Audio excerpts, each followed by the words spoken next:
আসসালামু আলাইকুম, আপনাদের সাথে হাসান জামান।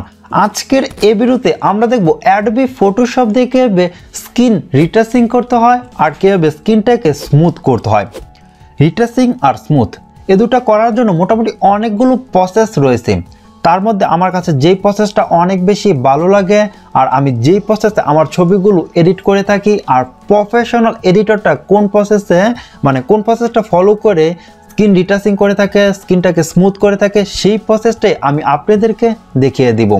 তো চলুন আমরা সরাসরি অ্যাডোবি ফটোশপে চলে আসি। এখানে দেখতে পাচ্ছেন একটি ছবি, এই ছবির মধ্যে মোটামুটি অনেকগুলো দাগ রয়েছে, বড় দাগ রয়েছে, এখানে ব্রনের দাগ রয়েছে। আর আমরা যদি ছবিটাকে আরও একটু জুম করি, এখানে আরও দেখতে পাচ্ছেন যে ছোট ছোট গর্তর মতো দাগ রয়েছে, আরও অনেক ছোট দাগ রয়েছে। তবে আমরা প্রথমে যে বড় দাগগুলো আছে এগুলো আমরা রিমুভ করব।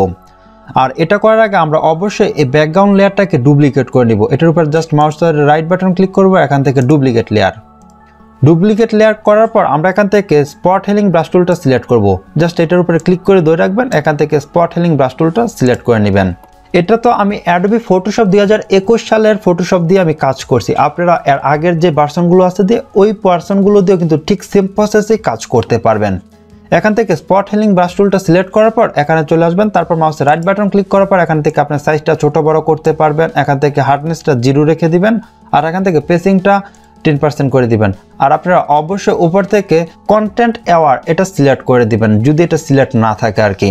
জাস্ট এখন আমরা এখান থেকে যে কাজটি করব, সাইজটাকে একটু বড় করে দিই আর এই ছবিটাকে একটু জুম করি। জুম করার পর এখানে ক্লিক করি, যেখানে দাগ আছে কালো, এখানে ক্লিক করার পর এখানে দেখতে পাচ্ছেন যে রিমুভ হয়ে গেছে। আবার এখানে ক্লিক করি, রিমুভ হয়ে গেছে। সাইজটা আর একটু ছোট করার পর এখানে এই অংশটুকু রিমুভ করি আমি। এখন দেখতে পাচ্ছেন এখানে দাগগুলো রিমুভ হয়ে গেছে। ঠিক এরকমভাবে আমরা স্পট হিলিং ব্রাশ টুল দিয়ে মুখের মধ্যে যে বড় দাগগুলো আছে এগুলো আমরা রিমুভ করব প্রথমে।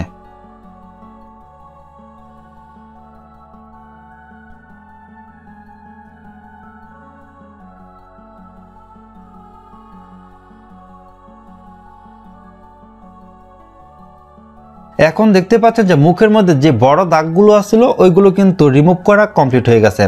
এখন আমরা এই মুখটাকে একদমই স্মুথ করব। তার জন্য আমরা এখান থেকে যে ব্যাকগ্রাউন্ড লেয়ার আছে এটা আমরা ডুপ্লিকেট করব। কিবোর্ড থেকে Ctrl J প্রেস করব, ডুপ্লিকেট হয়ে গেছে। এই লেয়ারটার নাম দিয়ে দিব 01 আর এই লেয়ারটার নাম দিয়ে দিব 02। ওকে, এখন আমরা যে 02 যে লেয়ারটা আছে এখান থেকে এটা হাইড করে নিব। আর এটা সিলেক্ট করার পর আপনি এখান থেকে ফিল্টারে চলে আসবেন, এখান থেকে ব্লার, এখান থেকে সারফেস ব্লার, এখানে আপনি 8-9 দিয়ে দিবেন। আমি এখান থেকে 8 দিয়ে দিই, 8 দিয়ে দিব আর নিচে 9 দিয়ে দিই। ওকে, তারপর এখান থেকে ওকেতে ক্লিক করি। আমরা আবার ফিল্টারে চলে আসি, এখান থেকে ব্লার, গাউসিয়ান ব্লার, এখান থেকে আপনার ব্লারটা কমিয়ে বাড়িয়ে দেখে নেবেন। এরকমভাবে ব্লারটা দিবেন যাতে করে মুখটা যাতে করে একদম বোঝা যায় না। আমি এখান থেকে 40% দিয়ে দিই, 40 দিয়েছি। এখন দেখতে পাচ্ছেন যে ফেসটা একদমই বোঝা যাচ্ছে না কিন্তু। জাস্ট এখন ওকেতে ক্লিক করি। এখন আমরা উপরে যে লেয়ারটি আছে সেটা শো করাবো আর এটা সিলেক্ট করি, 2 নম্বর লেয়ারটা। 2 নম্বর লেয়ারটি সিলেক্ট করার পর আমরা নিচে থেকে লেয়ারটা মাস্ক করব। এখন আমরা এখান থেকে ব্রাশ টুলটা সিলেক্ট করব। এই ব্রাশ টুল সিলেক্ট করেছি। তারপর নিচে থেকে আপনারা অবশ্যই ফিল কালার রাখবেন ব্ল্যাক, একদমই ব্ল্যাক কালার রাখবেন। ব্ল্যাক কালার রাখার পর আমরা এখান থেকে অপাসিটিটা 100% প্রথমে করে নিই। 100% করার পর ছবিটাকে একটু জুম করি। ছবিটা জুম করার পর মাউসের রাইট বাটন ক্লিক করবেন, এখান থেকে ব্রাশ সাইজটা ছোট বড় করতে পারবেন। আমি একটু বাড়িয়ে দিই আর এখান থেকে হার্ডনেসটা একদমই 0 রেখে দিবেন।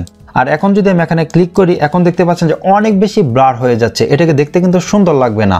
সেজন্য আমরা এখান থেকে এটা আন্ডু দেই। আন্ডু দেওয়ার পর উপর থেকে যে অপাসিটি আছে এখানে 25-30 দিয়ে দিবেন, এর বেশি দিবেন না। আমি এখান থেকে দিয়ে দিই 30% দেওয়ার পর এখান থেকে আমি ব্লার করি, মাস্ক করা শুরু করে দিই। এখন দেখতে পাচ্ছেন আমি এখান থেকে ক্লিক করছি আর এটা খুবই সুন্দরভাবে কি হচ্ছে, মাস্ক হচ্ছে। আর নিচের যে ব্লার লেয়ারটা আছে এখান থেকে কিন্তু এটা শো হচ্ছে, এখানে বেশি উঠছে।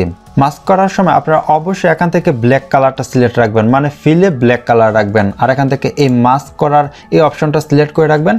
এখন আমরা এখানে ক্লিক করলে দেখতে পাচ্ছেন খুব সুন্দরভাবে আমাদের ফেসটা স্মুথ হয়ে যাচ্ছে।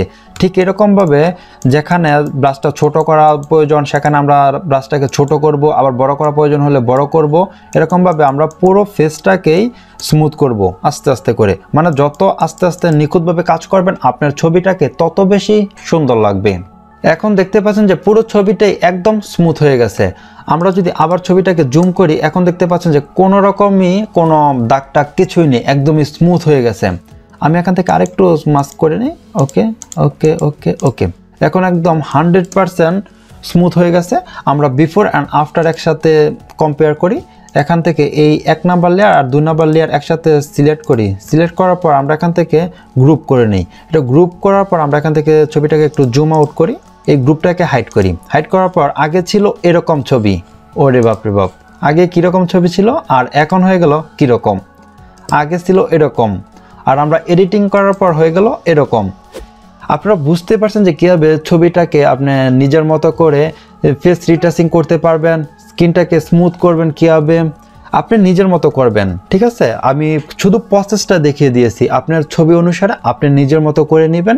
আই হোপ আপনাদের কাছে আজকের এই ভিডিওটি ভালো লেগেছে। ভিডিওটি ভালো লেগে থাকলে অবশ্যই লাইক করবেন, আর এই চ্যানেলে যদি আপনি নতুন হয়ে থাকেন অবশ্যই চ্যানেলটি সাবস্ক্রাইব করবেন। আর এই ভিডিওতে যদি আপনার বুঝতে কোনো রকম সমস্যা হয়ে থাকে সেটাও কিন্তু কমেন্টস করে জানাতে পারেন। আর আপনি চাইলে কিন্তু আমাদের ফেসবুক গ্রুপেও জয়েন হতে পারেন। তো আজ এ পর্যন্তই, দেখাবো অন্য কোনো ভিডিওতে।